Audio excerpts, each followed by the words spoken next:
Hola, buenas y bienvenidos al canal una vez más. En el vídeo de hoy voy a tratar de explicar cómo funcionan los motores sin escobilla, los motores brushless que utilizamos en nuestro hobby, por qué funcionan, cómo lo hacen y qué tecnología utilizan. Sin entrar mucho en detalle de la cantidad de tipos de motores que existen, que son muchos, vamos a explicar lo básico para que comprendamos por qué se mueven, cómo se mueven y sobre todo por qué tienen bobinas e imanes. Pues vamos a ello, dentro vídeo.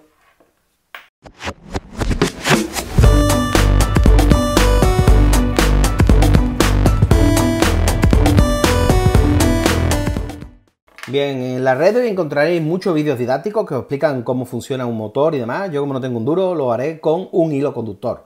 Cuando por un hilo conductor hacemos circular una corriente eléctrica, alrededor del hilo se produce un gradiente, una especie de campo, un campo magnético precisamente, alrededor. Es como si nos imaginásemos que estuviese enfundado de plástico, ¿no? Pues esa capa de plástico sería, digamos, el campo magnético. El campo magnético va a variar de amplitud dependiendo de la intensidad que esté pasando por el hilo conductor. Este campo magnético, si lo vemos de frente, si mirásemos de frente, sería como un círculo alrededor y tendría un sentido de giro, dependiendo de cómo vaya la corriente, si en este sentido o en este sentido, pues el giro iría para acá o iría para acá. Bueno, pues alguien tuvo la brillante idea de hacer una bobina, es decir, dar una espiral. Si damos una espiral al hilo conductor, ¿de acuerdo? Lo que hace es que el campo magnético que se produce en este hilo se monta o se solapa con el que se produce en este hilo. Y además, como los dos van en la misma dirección, lo que hace es un salto magnificando el campo magnético. ¿Y qué ocurre si seguimos haciendo espiras?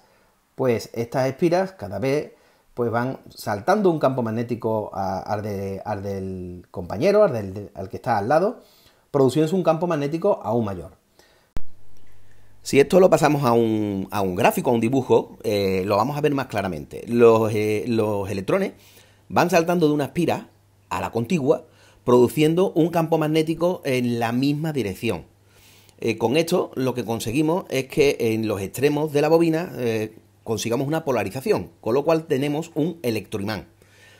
Si cogemos este electroimán, le vamos a dar la vuelta para verlo un poco más claro, lo vamos a poner en vertical, ¿no? El norte lo vamos a poner para arriba.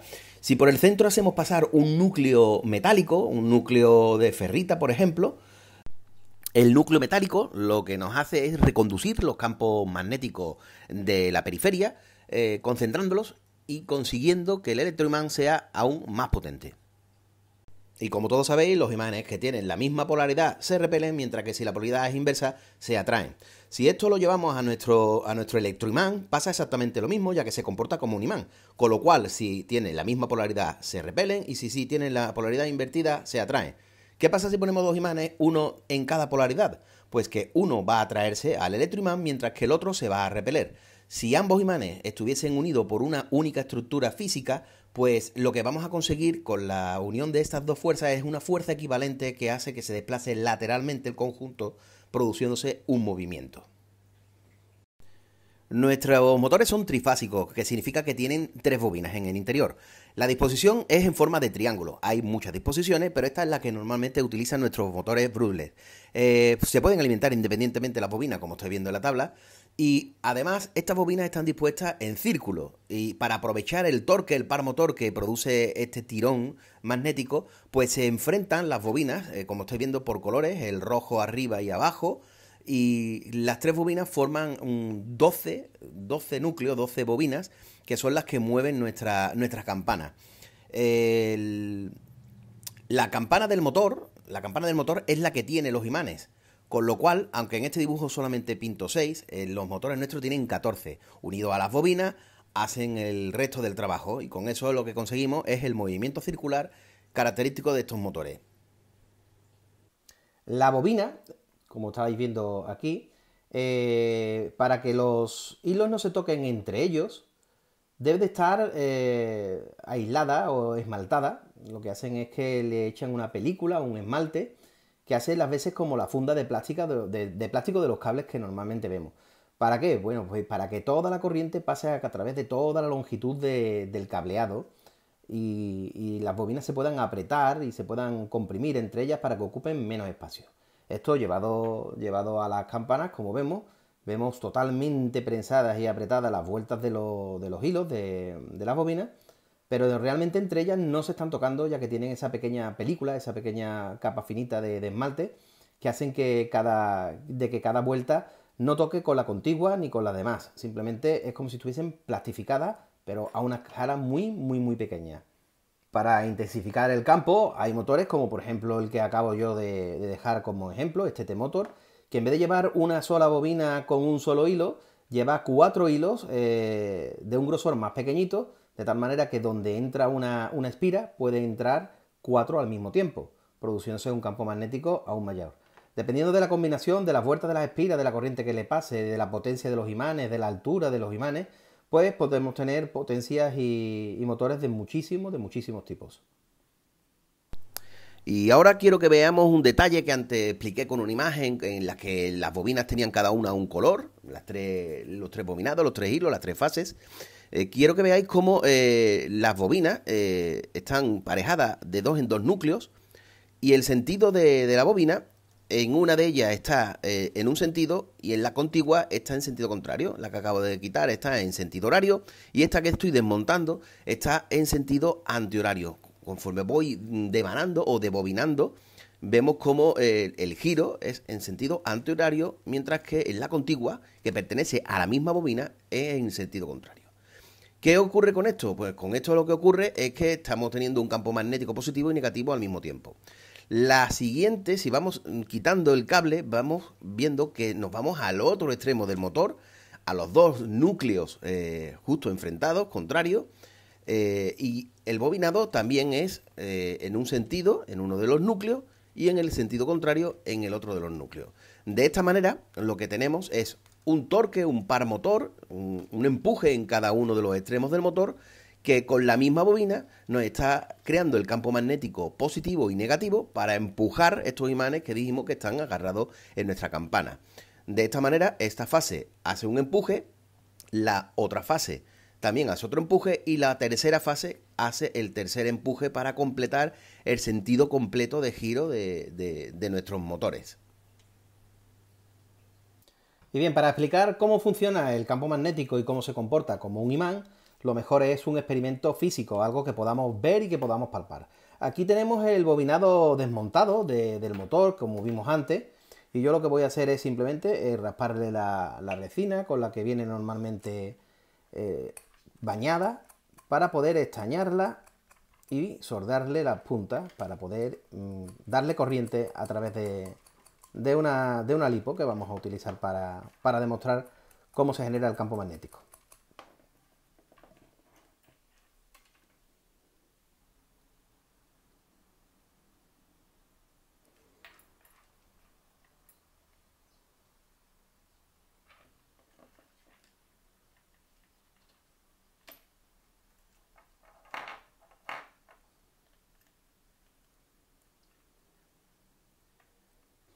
Bien, una vez construida nuestra bobina casera, lo que vamos a hacer es alimentarla con una batería. En este caso voy a utilizar dos celdas, unos 7,4 voltios, no está completamente llena, pero nos va a servir perfectamente para alimentar momentáneamente y ver cómo esta bobina se convierte en un imán, en un electroimán, pudiendo atraer a través del eje que tenemos aquí metálico una pieza de metal. Vamos a aprovechar directamente la propia palometa que viene con él. Vamos a soldar un solo hilo a la batería y con la otra podemos comprobar el efecto magnético que se va a producir y el campo que va a generar.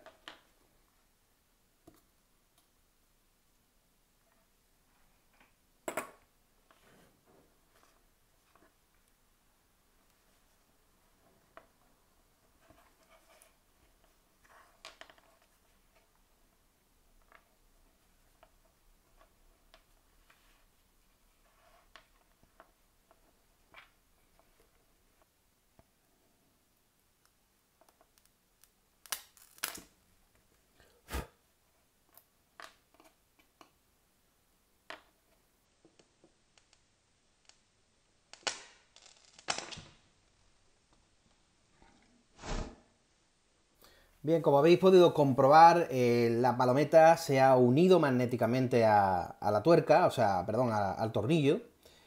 durante ese breve tiempo, pues toda la corriente de la batería ha estado pasando por el cable conductor, que claro, como no está calculado como debe de estar calculado, pues si se mantiene un tiempo, pues se termina quemando, por lo cual ese pulso, ese tiempo que hay que mantener alimentada la bobina, debe ser un momento puntual. ¿Quién es el que conecta y desconecta la corriente de nuestras bobinas para que le dé corriente a la bobina concreta y en el momento concreto? Bueno, pues esa magia la hacen los EX. Los EX son los que se encargan de manejar la corriente trifásica la corriente trifásica y dar los pulsos necesarios y por el tiempo necesario a nuestras bobinas para que ellos vayan girando. No, creo que a muchos, o pues prácticamente a todos, nos ha pasado que se nos han quemado algún motor, se ha quemado la bobina, simplemente porque la campana no giraba, ¿no? Estaba boca abajo, le damos un golpe de gas y ¡puf! Humo blanco y bobinas al garete. ¿Por qué ocurre esto? Bueno, pues hemos dicho que cuando una corriente eléctrica atraviesa las espiras de una bobina, produce un campo magnético. Bueno, pues este efecto también existe a la inversa, es decir, cuando nosotros acercamos un imán a una bobina y la movemos, en esta bobina se produce una corriente eléctrica que se puede aprovechar y se podría encender, por ejemplo, una bombilla. Es lo que hacen las dinamos de la bicicleta.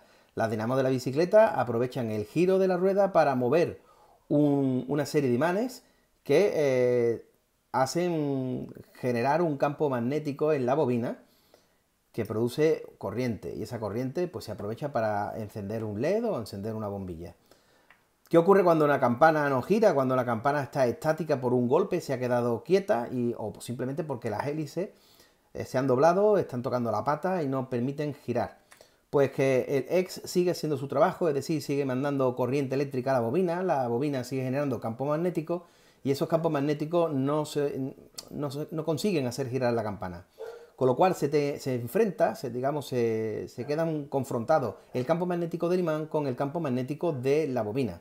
Eso produce corrientes eléctricas que no espera y que pueden producir que esa corriente haga un retorno al EX, fastidiando los componentes y haciendo o bien una avería en el EX o directamente que la corriente pues se mantenga constantemente en la bobina, terminando quemando la bobina. Es decir, digamos que el EX no entiende que ha vuelto a hacer un cuarto de giro, ya que de los 3 hilos del motor, ya sabemos que los motores tienen 3 hilos, solo dos de ellos, dos de los motores voy a coger aquí un motor para que lo podamos ver.